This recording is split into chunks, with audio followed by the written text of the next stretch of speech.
శ్రీ రేణుక ఎల్లమ్మ తల్లి జ్యోతిష్యాలయం భార్యాభర్తల సమస్యలు, ప్రేమ సమస్యలు, కుటుంబ సమస్యలు, వ్యాపారంలో నష్టం రావడం, మనశ్శాంతి లేకపోవడం, అనుకున్న పనులు కాకపోవడం, కోర్టు సమస్యలు, నరదృష్టి, సంతాన సమస్యలు, పెళ్లి కుదరకపోవడం, ఆరోగ్య సమస్యలు, వాస్తు, ఇంటి సమస్యలు, విదేశీ ప్రయాణం, ధనం నిలకడలేకపోవడం, మీకు ఎటువంటి పర్సనల్ సమస్యలు ఉన్నా జ్యోతిష్యం చెప్పబడును. కోయా గురూజీ లక్ష్మణరాజు గారు. Cell number 8466923012. ఓం శ్రీ మాత్రే నమః. ఛానల్లోకి స్వాగతమండి. ఈ నెల 12వ తారీఖు పౌర్ణమి. మేషరాశి వారికి ఈ నెల 12 లోపు జీవితంలో ఎటువంటి ఊహించని మార్పులు జరగబోతున్నాయి. ఈ మార్పు జరగటానికి గల కారణమేమిటి? ఇప్పటివరకు మీరు పడిన కష్టాలకి ఫుల్ స్టాప్ పెట్టే సమయం వచ్చిందా రాలేదా? మంచి సమయం రాలేదు అంటే ఇంకా ఎంతకాలం వేచి ఉండాలి? అలాగే ఈ సమయంలో మీకు ఎవరితో ఎక్కువగా ఆపద పొంచి ఉంది? అలాగే ఆ వ్యక్తులు ఎవరు? వారిని ఎలా గుర్తించాలి? ఈ సమయాన్ని జోబులో ఏ 2 వస్తువులు పెట్టుకోవటం వల్ల మీకు అదృష్టం కలిసి వస్తుంది అనే అంశాలతో పాటుగా ఈ సమయంలో మీరు చేసుకోవలసిన దేవతారాధన, అలాగే పాటించవలసిన పరిహారాల గురించి ఈ వీడియోలో మనం వివరంగా తెలుసుకుందాం. కానీ అంతకంటే ముందుగా మీరు కనుక మన ఛానల్ని ఇప్పటివరకు సబ్స్క్రైబ్ చేసుకోకపోతే సబ్స్క్రైబ్ చేసుకొని పక్కనే ఉన్న బెల్ ఐకాన్ నొక్కి ఆల్ సెలెక్ట్ చేసుకుంటే మేము ఇలాంటి వీడియోస్ అప్లోడ్ చేయగానే ముందుగా మీకు నోటిఫికేషన్ వస్తుంది. అలాగే వీడియోని ఎక్కడా కూడా స్కిప్ చేయకుండా చివరి వరకు చూస్తేనే మేమేం చెబుతున్నామో మీకు పూర్తిగా అర్థమవుతుంది. ఈ రాశివారు చాలా ధైర్యవంతులు, సాహసవంతులని చెప్పుకోవచ్చు. ఎన్ని కష్టాలు ఎదురైనప్పటికీ కూడా ఎదుర్కొని సమస్యల్ని పరిష్కరిస్తారు. కష్టాలు భయపెట్టినా వీరిని కిందకు పడదోయలేవు. చక్కటి ఆత్మవిశ్వాసాన్ని, మనోధైర్యాన్ని కలిగి ఉంటారు. దయాగుణం, క్షమాగుణం, దానగుణం కలిగి ఉంటారు. ఎన్నో మంచి గుణాలను కలిగినటువంటి ఈ రాశివారు గత 5 సంవత్సరాలుగా ఎన్నో కష్ట నష్టాలను ఎదుర్కొంటున్నారు. అది కెరీర్ పరంగా కానివ్వండి, వ్యాపారంలో కానివ్వండి, ఆర్థిక పరంగా కానివ్వండి, లేదా కుటుంబ పరంగా, కోర్టు సమస్యలు, ఇలా అనేక రకాలుగా ఏదో ఒక సమస్యల్లో చిక్కుకొని ఇబ్బంది పడే పరిస్థితి అయితే కనబడుతుంది. ఇకపై మీకు అటువంటి పరిస్థితి ఎదురు కాదు. మీ తలరాత మారనుంది. మీరు ఎదుర్కొన్న కష్ట నష్టాలు అన్నీ కూడా తొలగిపోనున్నాయి. మీ దశ తిరగబోతుంది. అయితే అదృష్ట యోగాలను పొందటానికి మీరైతే ఖచ్చితంగా కొన్ని జాగ్రత్తలు తీసుకోవాలి. ముఖ్యంగా మీరు ప్రతి అంశంలో నష్టాన్ని చూడటానికి గల కారణం మీరు ప్రతి ఒక్కరిని నమ్ముతారు. అందరూ మనవాళ్లే అని దగ్గరకు తీస్తారు. కానీ మీరు నమ్మిన వాళ్లే తిరిగి మిమ్మల్ని మోసం చేస్తారు. దానివల్లే మీకు ఎక్కువగా కాస్త నష్టాలు ఎదురవుతాయి. అది ఆర్థిక పరంగా కానీ, ఇరుగు పొరుగు వారు కానీ, లేదా స్నేహితులు కానీ, బంధువులు కానీ, ఇలా అనేక రకాలుగా మిమ్మల్ని ఇబ్బందికి గురి చేస్తూ ఉంటారు. ఈ సమయంలో మీ వృత్తి వ్యాపారాల్లో లేదా మీరు పనిచేస్తున్న సంస్థల్లో శత్రువులు కూడా మీపై దాడి చేస్తారు. వారు అనేక రకాలుగా మిమ్మల్ని కిందికి తోయటానికి, మీ మీద బురద జల్లటానికి ప్రయత్నిస్తారు. మీ మీద ఉన్నవి లేనివి చెప్పటం, మీరు లేని చోట మీ గురించి తప్పుగా మాట్లాడి దాని నుంచి మీ ఉన్నతాధికారుల దగ్గర నుంచి లబ్ధిని పొందటానికి ప్రయత్నిస్తారు. అంటే మీ గురించి చెడుగా చెప్పటం వల్ల మీ బాస్ వాళ్లను మెచ్చుకొని, అవును నువ్వు చెప్పిందే కరెక్ట్ అని అనిపించుకోవటానికి అనేక ప్రయత్నాలు చేస్తారు. ఈ విషయం మీకు తెలిసి మీరు మానసికంగా కృంగిపోతారు. ఇక ఇప్పటినుంచి అటువంటి పరిస్థితులకు ఫుల్ స్టాప్ పెట్టే సమయం వచ్చేసింది.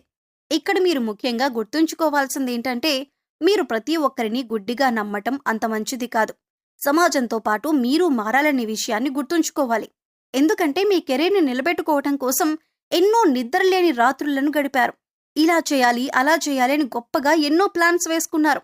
వాటిని నిజం చేసుకోవటానికి మీరు ఎన్నో రకాల ఆలోచనలు చేశారు. ఇక ఇప్పుడు ఆ సమయం వచ్చేసింది. అయితే ఇప్పటిదాకా ఎన్ని ఇబ్బందులు పడినా, ఎంతమంది మిమ్మల్ని వెనక్కి లాగుతున్నా, మీ మీద నిందలు వేస్తున్నా కూడా మీరు వాటిని ఎదుర్కొంటూ నిలబడ్డారు. అంటే మీకు దైవశక్తి అండగా ఉంది. కేవలం మీరు గత జన్మలో చేసిన పాపకర్మల యొక్క ఫలితాన్ని మీరు ఈ సమయంలో అనుభవిస్తున్నారు. కాబట్టి కష్టాల్లో కూరుకుపోయి ఉన్నారు. ఏం చేయాలో తెలియక, అలాగే కష్టాల నుంచి ఎలా బయటపడాలో అర్థం కాక విపరీతమైన ఆలోచన చేస్తున్నారు. అయితే మీకున్నటువంటి ముఖ్యమైన సమస్య అనేది తొలగిపోయే సమయం వచ్చేసింది. అమ్మవారి దయ వల్ల మీకు ఆ సమస్య నుంచి బయటపడటానికి ఒక మార్గం కనిపిస్తుంది. ఇక్కడ ముఖ్యంగా గుర్తుపెట్టుకోవాల్సింది ఏంటంటే, దైవశక్తి మీతో ఉంది. ఆ శివ కుటుంబం యొక్క ఆశీస్సులు మీ కుటుంబం పైన ఉండటం వల్ల ఇంతకాలం మీరు ఎన్నో కష్టాలను దాటుకుంటూ ఇక్కడి వరకు వచ్చారు. ఇక ఇప్పటిదాకా మీరు ఏదైతే శుభవార్త వినాలని ఎదురు చూస్తున్నారో, అది ఏ అంశంలోనైనా సరే ఆ శుభవార్తను మీరు ఇప్పుడు వినబోతున్నారు. ఇటువంటి సంతోషకరమైన వార్తలు మీ జీవితాన్ని మార్చబోతున్నాయి. మీ జీవితంలో ఆనందం నిండిపోతుంది. ఎప్పటినుంచో ఎదురు చూస్తున్న మీ కల నెరవేరుతుంది. ముఖ్యంగా మీ ఇరుగు పొరుగు వారు కానీ, తెలిసిన వారు కానీ మీ మధ్యనే ఉంటూ మీపై కుట్రలు చేస్తున్నారు.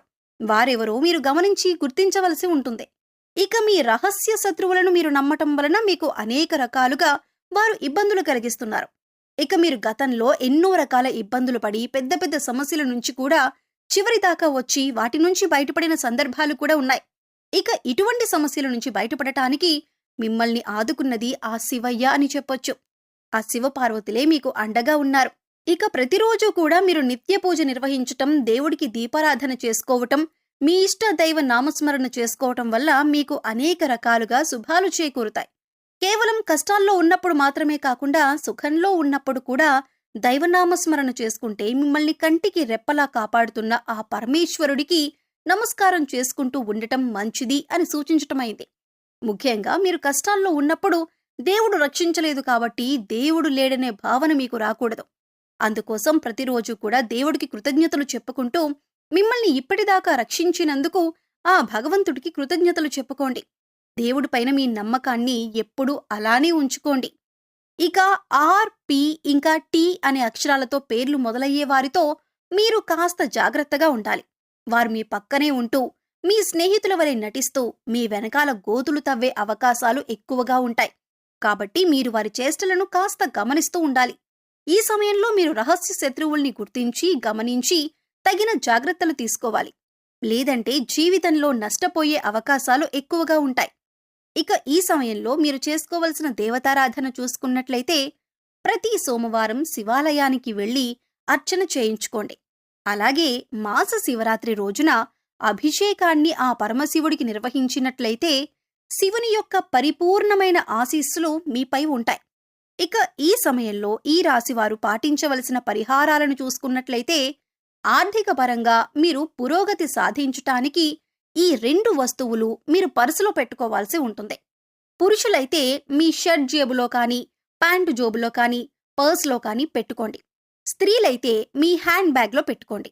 అలాగే ఇంట్లో ఉండి బిజినెస్ చేసేవారు కానీ, లేదా గృహిణీలు కానీ, మీకు గల్లాపెట్టెలో కానీ, లేదా మీరు డబ్బులు దాచే ప్రదేశంలో కానీ ఈ వస్తువులను పెట్టుకోవచ్చు. ఆదివారం రోజున ఈ పరిహారం చేస్తే మంచి ఫలితాలు వస్తాయి. గురువారం రోజున దేవుడి వద్ద దీపారాధన చేసి 2 లవంగాలను అలాగే 2 యాలకులను లక్ష్మీదేవి ఫోటో దగ్గర పెట్టి వాటిని మీ పర్సులో కానీ, జేబులో కానీ, డబ్బులు దాచే ప్రదేశాల్లో కానీ ఉంచటం వల్ల మీ దగ్గరికి ధనం ఆకర్షింపబడుతుంది.